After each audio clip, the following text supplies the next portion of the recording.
From past few days, I wasn't feeling good. I was overthinking a lot and I thought to give a sound therapy just to try.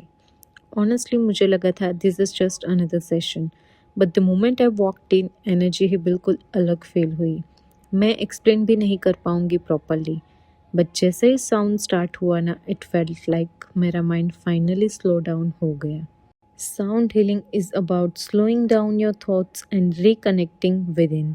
जहाँ noise खत्म होता है वहाँ real piece start होता है.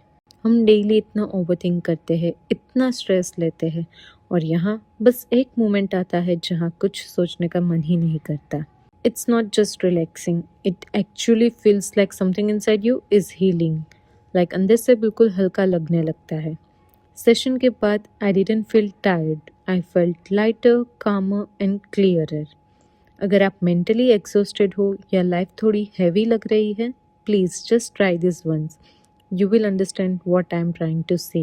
मुझे लगा था it's just a normal session, but this felt different. No stress, no over thinking, बस एक डीप सा काम. You really need to experience this.